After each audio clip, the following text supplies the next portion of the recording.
Dr. Justine Grosso is a licensed psychologist and corporate wellness consultant. She specializes in the intersection of the mind-body connection, relationships, and communication.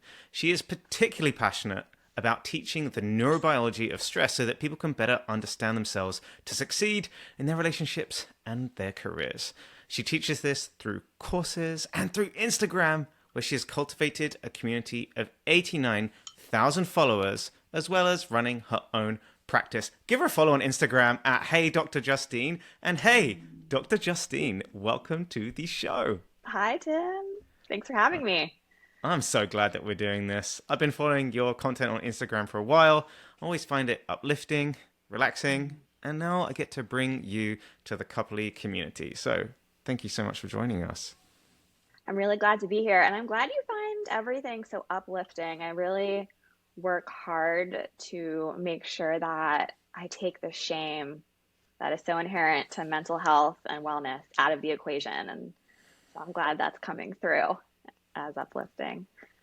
You know, one of the things that you've been doing recently is taking songs and then diving into the attachment behind them. And I've been Uh-huh. enjoying that. I think all of us listen to music and the lyrics strike us and we feel like, wow, why is this hitting me so deeply? But what I hadn't seen is someone then look at the subtext, like what is happening underneath these lyrics from a psychological perspective, and then pin them to attachment styles. And you did that in a really cool way with Sam Smith. And I'd love if you can talk about that briefly. Yeah, I mean, music, singing is a way that artists express what they're going through and they tell stories, and so much of it has to do with our relationship to ourself, like self-love or self-hate, as well as our relationship to others, right? Like music, so much music and art is made about love and heartbreak. And, I like to use pop music as a teaching tool because there's just so much richness there to look at what the lyrics mean, right? There's people, and in the Sam Smith song, um, you know, he's talking about a deep desire to connect, as well as a lot of fear about connecting. And one, that's so fundamental to the human experience just in general. But when it comes to looking at insecure attachment, it's the the push and pull that we experience with disorganized attachment. And so, yeah, there's just so much we can learn from music. And I think, oh man, I mean, I love music. I have spent so much time looking at like, why am I listening to the songs that I'm listening to, right? We get attracted to songs that stir something inside of us, whether it's anger or heartbreak or excitement and love. And so we can also use it as a self-reflection tool to understand what's going on inside of us better. What does the music mean to you? Why are you listening to certain music? What is it that this brings out for you? Those are really interesting questions to ask yourself. I don't think I've ever done that. So I wonder if people listening here have. It's almost like we think that we like certain types of genres or certain types of music, but what is the level below that? What's the deeper why to that? Why are you listening to this genre? Why do these lyrics speak out to you? As you've been speaking, I've realized that a lot of my music that I identify with the most is around struggles and people struggling to improve their life, struggling to Mhm, improve their relationship, mhm. struggling to make a change, struggling to achieve a goal. And I always find that I catch artists on these upswing where they're really struggling and grinding. And then I don't vibe as much with their later albums after they've made it. Ah, interesting. Yeah. I love that. I really relate to that too, because I think when we hear other people who are struggling, it can help us feel less alone, right? Oh, So yeah. So especially when you normalizing. especially when you catch an artist who's on the upswing or that it's before they've got big. That's something I really love. My Spotify Discover is always giving me these people that haven't got big yet, and you find them and you feel like you can grow with them, which I love. Yeah, yeah. So Another relatable. Another very cool thing that you've been highlighting for me is something that I'd never heard before, which is glimmers. I'd really love you to talk Mhm. through the coupley community around what glimmers are and how to bring these into your life. I love Glimmer. So the term glimmers is actually found by a woman named Deb Dana. She's a somatic therapist. And she describes it in the most precise, beautiful way. She defines glimmers as the opposite of triggers. So triggers, and it's easier to start there with what's a trigger. A trigger is something that we see either in our environment around us. It could be a conversation we have with a friend or a loved one. It could even be a sensation inside of our body that then signals to our nervous system that there's a threat. Something feels scary. And if we actually are fully triggered, we might go into a fight, flight, or freeze or fawn response, right? So, this is when our nervous system is essentially trying to protect us from the threat by using these defensive responses. A glimmer, on the other hand, brings us into a part of our nervous system that's called the ventral vagal complex of our nervous system. And this is the we also talk about this as like our zone of regulation or our window of tolerance. And this is a space in which our bodies, our minds, our spirits feel calm and at ease, grounded. There's a sense of compassion for ourselves and compassion for other people. And in the body, there's an absence of too much tension. There's flow. It's like easy to move. We feel like we can take up space. And the way that we find and harness the power of a glimmer is by really slowing down and paying attention to our five senses. What's happening in our environment? Finding something, no matter how small, that sparks a sense of joy or awe, warmth, right? Some positive emotion or pleasant sensation inside of our bodies.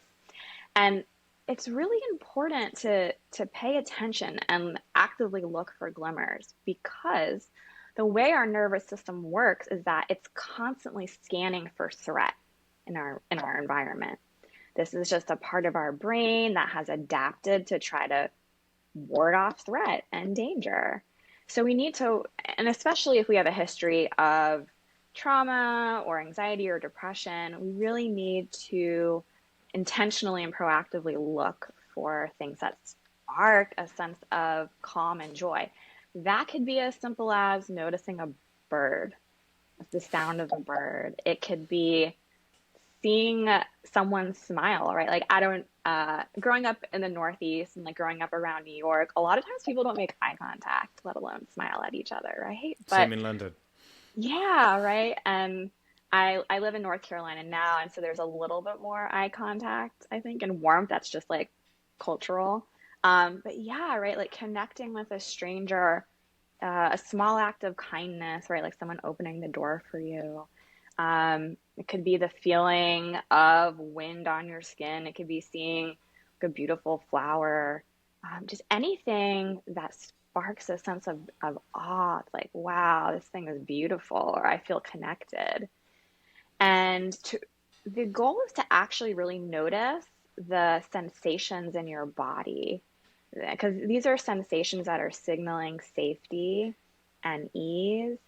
And Deb Dana talks about growing a glimmer into a glow, which is really just expanding the time that you sit with the positive and pleasant sensations in your body. Because it could be so easy to be like, oh yeah, that's a nice bird, right? That's a cool flower. And then just go back to whatever it was that you were focusing on before. It could be heartache, it could be ruminating, it could be feeling really angry about something. So you want to teach your brain to stay with what feels good, right? What feels safe. What are your glimmers, Dr. Justine? Mm. Lately, it's really been connecting to nature. I've started gardening and just like seeing a little cherry tomato pop up makes me so happy. Like I have some flowers over here from a friend that are just these like wild, wild kind of not like perfectly curated flowers. It's just like these wild flowers um, that really just I notice kind of like a settling in my core, an expansion around my collarbone, and kind of like some warmth in my chest. Um, right? And this is a feeling of like, okay, I'm here, I'm safe, I'm connected to nature. For me, nature is really something that I draw a sense of connectedness and belongingness with. Um, I also like just love making random eye contact and like a random smile. It's so easy to do.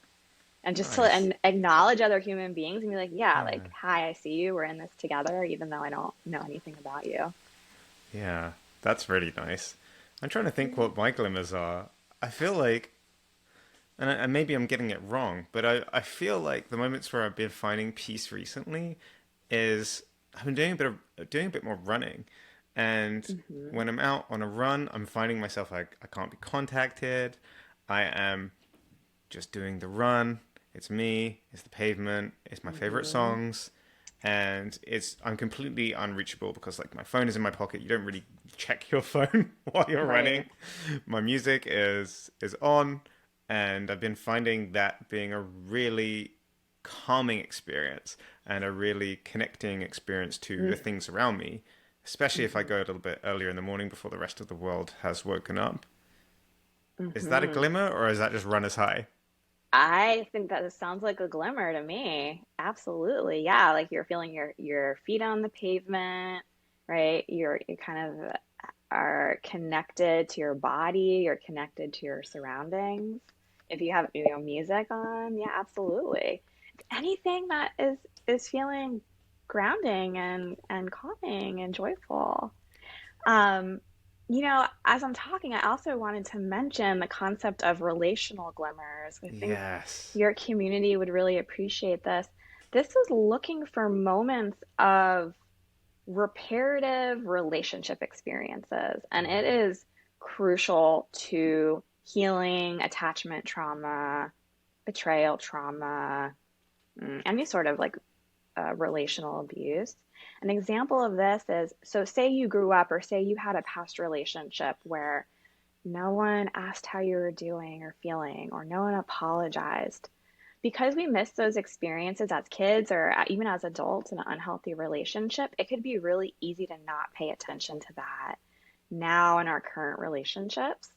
So, keeping an eye out for those relational glimmers when your partner or your friend really wants to know how you're doing, or apologizes, or does something corrective, to really see if we can stay with what does that feel like in my body to get the thing that has been missing? Like, how can I stay present with the fact that my friend or my partner is offering me something new? And that can feel really good. And it can oftentimes also bring up grief about all the times we didn't get what we needed. Um, Yeah. and the same can happen with just like looking at glimmers like a plant or a bird. There can be some feelings of grief that come up because it's our body letting go of the past painful experiences and taking in this new experience that is teaching us like this relationship is safe, or this person knows how to communicate with me or wants to communicate with me. And how can you pull those relationship glimmers when they happen into a relationship glow? Hmm. Yeah. Just, I think it's really about staying, like getting out of the head and connecting to the body. So, like, do I notice myself sigh and like have some deeper breaths when I'm really connecting to the fact that my partner is here to talk through conflict with me, right? Instead of like run away from conflict, right? So, is there more ease in the body? Um, Staying with the grief as it comes up, and also expressing appreciation to your partner or to your friend or whoever it is. It's like, thank you. I think that really means a lot. So just like making it very explicit. And would you, as you're talking through this with your partner, I'm thinking would you acknowledge those five senses? Like when you do not run away in this argument, it makes me feel safe and I can feel my stomach relax and the tension removed from my body and feel closer to you emotionally. Yes, all of that. I think all of that. I mean, yeah, what you're doing is naming kind of every aspect of our inner experience, right? As like there's the emotion of like feeling safe or feeling seen, right? Then there's the body experience of my stomach is releasing or I'm having deeper breaths, right? We could even build out like I'm having the thought that it's okay to open up like this in the future with you, right? So and I come from a somatic psychology lens, and part of what I've learned is that we really want to connect all of the building blocks of our experience. That's body sensation, five senses, emotion, thoughts, images that come up. And the more that we can stay with each aspect of that experience, uh, the more we can really kind of internalize the memory, like learn like there's a new way of being in relationships. Wow. I think this is so cool, and I'd love everyone that's listening to this, like, have a think. What are your relationship glimmers that come up for you?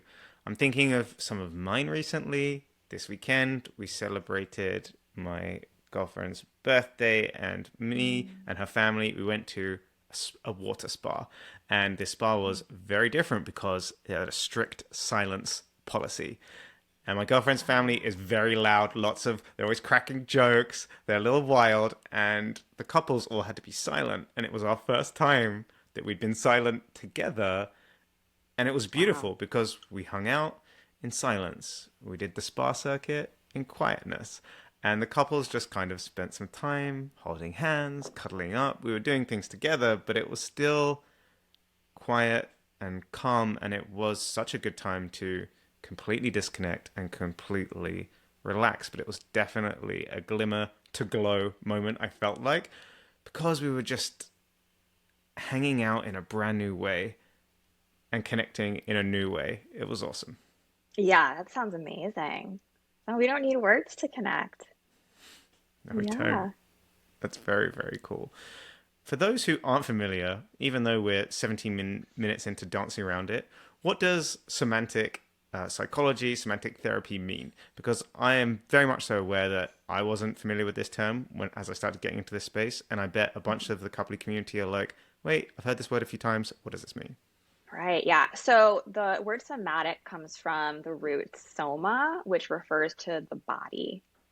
And I think a lot of people, when we think about psychotherapy, personal development, we think about mindset, which is the thinking brain, right? Like our thoughts and beliefs. And therapy is like cognitive behavioral therapy, and is an example of that. However, we know that there's actually a lot more information that our body is, there's a lot more information that comes from the body.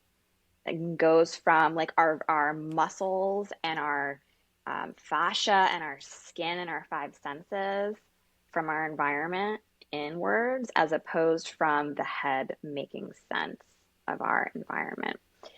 And somatic psychology is and psychotherapy, like sensory motor psychotherapy is an example, really looks at how our suffering and our trauma can be healed through bringing the body into the conversation, getting out of the head and the story we're telling ourselves, about our life, or about our relationships, and looking at what does the body actually have to say about what we've been through, and why we're kind of, when it comes to trauma, repeating traumatic loops, trying to master the trauma. And so the science behind somatic psychology really includes neuroscience, includes neurobiology, and I talk a lot about, in particular, the nervous system, right? Because the nervous system is is basically, as I mentioned before, built to protect us from danger through a fight and flight response. But if we can't fight off the threat or flee from the threat, we go into a freeze response. And it's when we're in this freeze or fawn response that the stress and the energy gets stuck in our body and leads to anxiety, like chronic anxiety and chronic depression and PTSD and even autoimmune disorders and other chronic health problems. And so it's through looking at body urges like posture. Am I hunched in? Or is my spine elongated? Through looking at how the body wants to move as we're gesturing, that a somatic therapist can help you discharge stored traumatic energy and move out of anxiety, move out of depression, move out of PTSD. Wow. How does that happen? How does that happen within a session? It's a great question. I have a story of my when like a very powerful experience that I went through um, in a somatic session when I was getting trained. Right, so the therapists would practice on one another, and I think it's a great illustration. So when I was in grad school, I was physically assaulted in a grocery store. Someone came at me, they yelled some things at me, and they got in my face and pushed me. And it was someone who was very confused and struggling in their own life, right? And in their own trauma. And after this experience, I developed anxiety in grocery stores, not a surprise. And I developed really bad jaw pain that I would clench my jaw in the middle of the night, and then I would wake up in a lot of pain in the jaw and neck, and shoulders even. And so I'm in my somatic therapy training, and we start by, as the client in that situation, I start by just like telling a little bit about my story, like I just told you. The somatic therapist is tracking my body, right? Noticing my posture, noticing my movements.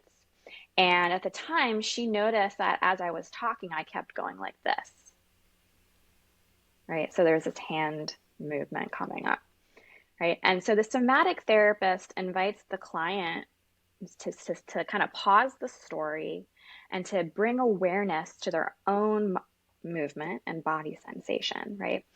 And so what I noticed in that moment is that I was feeling a lot of tension on this right side of my body, and I had this urge to push. So the somatic therapist gives prompts like, and as you stay with that tension in your arm, what wants to happen next, right? And so that's how I came to this desire to push. And eventually, what happened was I pushed up against the somatic therapist's hands for about 10 minutes. And it felt amazing. I felt all of this energy and heat move from my head and neck and shoulders and kind of get released into pushing against this other person's hands. And eventually, there was also an emotional release, just lots of tears and lots of relief. Um, and if we zoom out, this really makes sense from a nervous system lens because at the time of that physical assault in the grocery store, I didn't push, right? Like I didn't, my fight response didn't go online, right? I could have fought back. I could have pushed this person away Mm-hmm. from me. My flight response didn't come online. I could have booked it in the other direction. Instead, I went into more of a freeze and fawn response, which is really like historically where my nervous system has been, right? I was kind of like backing away, but frozen, trying to like talk to this person, trying to get them to calm down, figuring out if I knew them somehow, like trying to like de-escalate Yeah. by being collaborative. And so what happened in this somatic session in this training I was in was that I was able to reconnect to the fight response that was essentially thwarted, and reenact it in the moment in a safe, contained way to give my body the experience of just charging that energy. And after that, my TMJ, all of the neck and jaw pain, went from like 8 out of 10 on a daily basis to most days, I don't have any jaw pain or any tension. So when I'm under stress, it'll come back a little bit to like a 3 out of 10. But it has, I mean, the somatic work, I mean, that example of working with a somatic therapist has been a game changer for me and a game changer for my clients. Wow. So it's almost like working through things physically, almost like the neurolinguistic programming style when you re go through something, but you're able to do it in a different way, or you're able to just take yourself a step back from it. But in this, you're actually able to do what you felt should have been the mode that you wanted to be in, whether it was or wasn't, who knows, but in your unconscious you're like, I wanted to push Mhm. and it didn't happen for me, and now in a safe space I'm able to do that, and therefore release this tension, release these problems in the body and the mind. Exactly. Exactly. Yeah. The body, the nervous system wants to complete the cycle, right? It wants Yeah. to be able to fight or flee, right? To complete the stress. And you use the word unconscious. That's a great word. All of this stuff, these thwarted experiences of basically protecting ourselves in traumatic experiences gets stored unconsciously in the brain and the body. And it's not until a somatic therapist helps us make it conscious that we can move through it.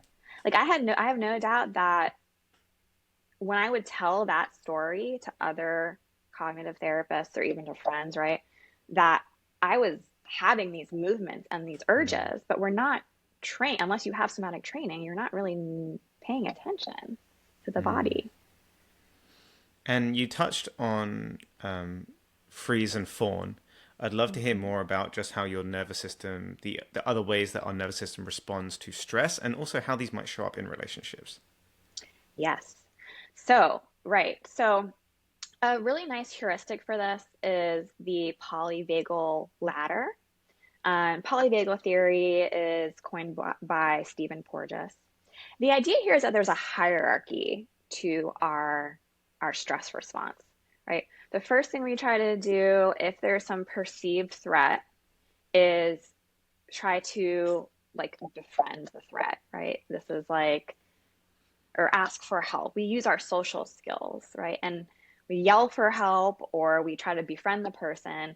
If that doesn't work, right? If that doesn't ward off the danger, then we go into the sympathetic side of our nervous system, which is fight and flight. So fight response in our body, it feels like getting really tense, right? Like tension in the shoulders and neck and arms and hands. Your heart rate starts increasing. In a relationship, this could look like picking fights. It could look like if you have more of an anxious attachment style, really pursuing your partner to hash out a problem. You might yell, you might call names, right? On the extreme end, you might throw things or hit. And that doesn't go over well in relationships at all. And it could even be physically abusive. The flight response, on the other hand, it's more like avoidance, right? So you want to get out of the situation that is causing you stress or where you perceive danger.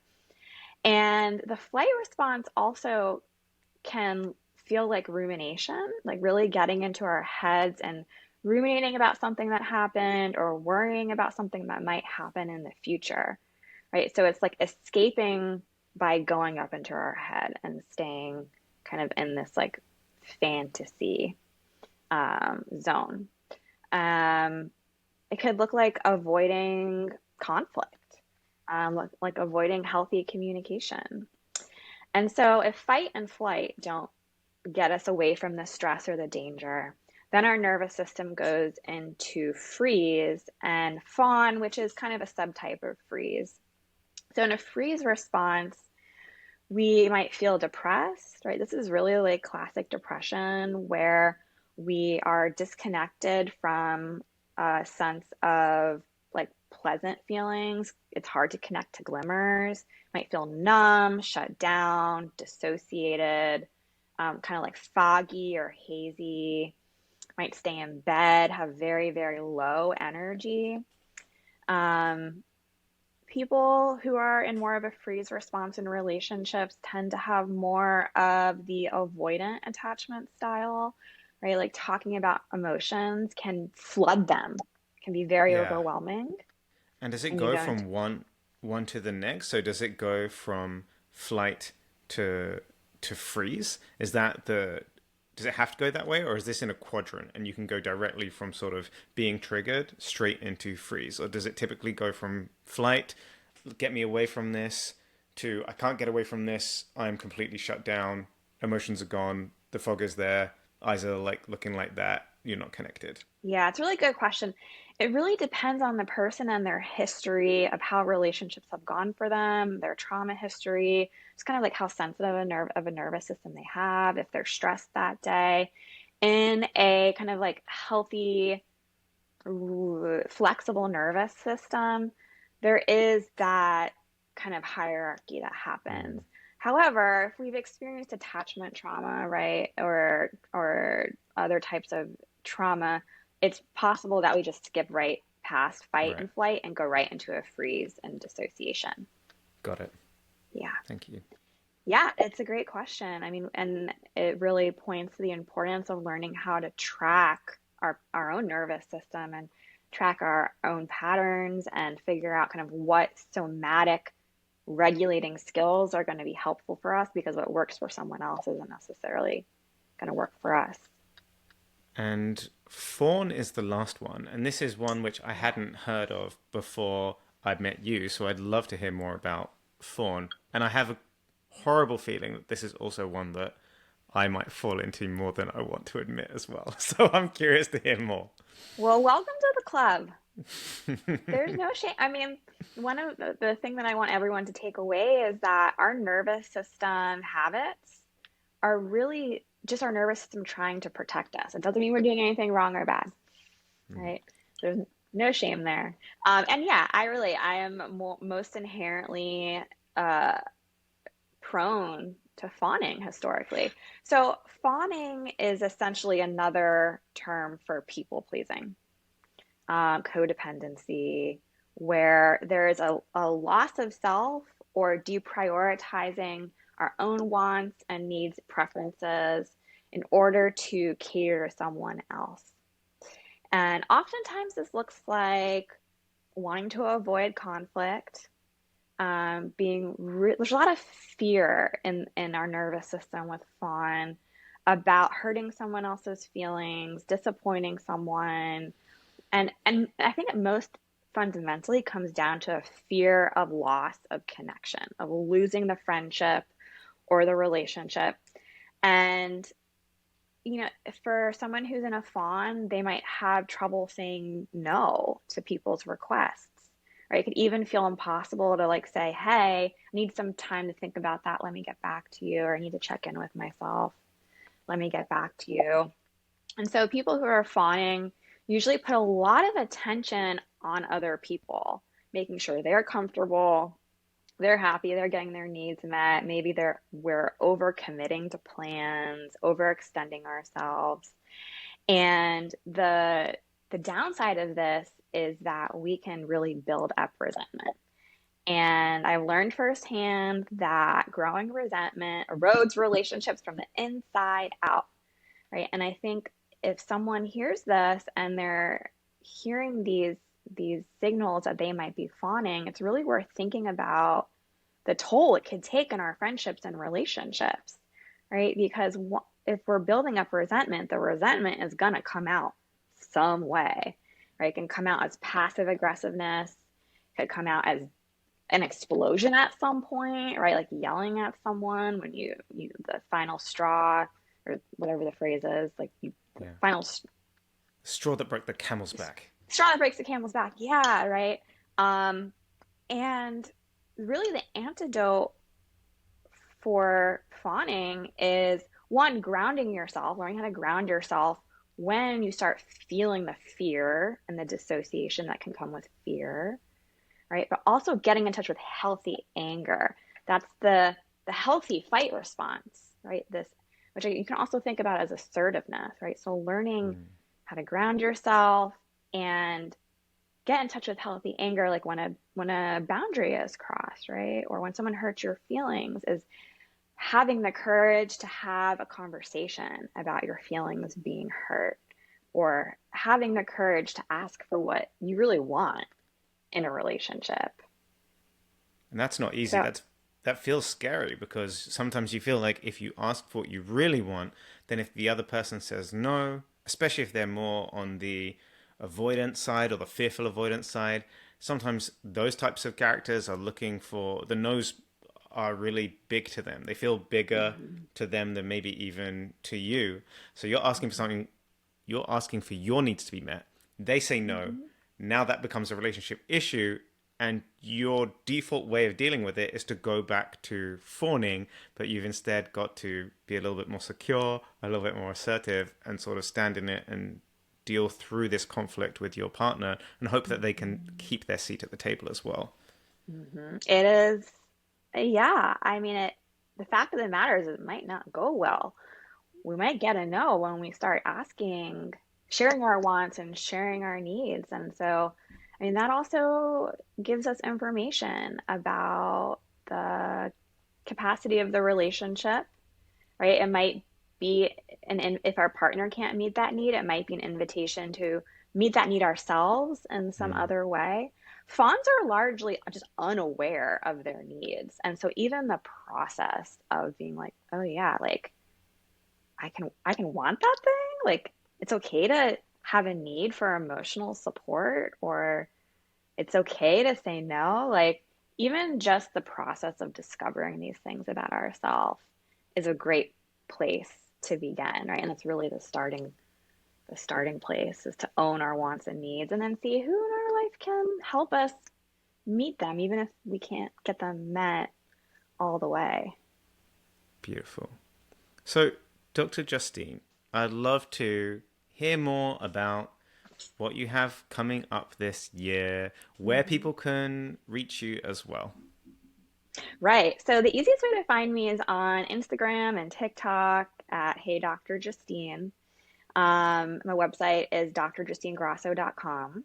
Right now, I have a course on inner child work, which really ties in well with what we're talking about because, in some ways, we can think about our inner child as these kind of suppressed and repressed needs, right? Hmm. And kind of suppressed emotions that we've ignored, right? We've ignored our healthy anger, or we Hmm. criticize ourselves when we feel fear, right? So, this is a compassionate reparenting course that helps us become more compassionate to our needs and learn how to be more assertive in our relationships. I'm also working on a course that focuses on nervous system skills for insecure attachment styles. And that includes also how we manage our nervous system if we find ourselves in an anxious avoidant trap, as Sue Johnson calls it. That so And I'm many also do. so common, and there's hope. And that, yeah, so the attachment course will be coming out at the end of August, so you can join my wait list, which you can find on my Instagram. Awesome. Who do you think we should get on the Coupley Relationship Advice podcast next? I highly recommend checking out Stan Tatkin. Mm. Stan Tatkin, he's the creator of PACT, which is a couples therapy. It's the psychobiological approach to couples therapy. And I'm a huge fan of his because he weaves in how developmental trauma, attachment trauma from childhood impacts our nervous system and then shows up in our adult romantic relationships. So he is an expert and such a great teacher. So cool if you could have him on. Awesome. I love this. I'm learning so much. I've learned so much today. So thank you, Dr. I'm Justine. I glad. so appreciate the time that you spent with us. Sharing all this with the Coupley community is awesome. Like I said at the beginning, give Dr. Justine a follow. Instagram is below. The course information for Dr. Justine will also be in the show notes. So just scroll down and have a click. And everyone listening, we so appreciate you. 40 minutes of psychology, learning all about new concepts. I've loved this one. Dr. Justine, thank you so much for coming on to the podcast. We so appreciate it. So glad to be here. Thanks, Tim.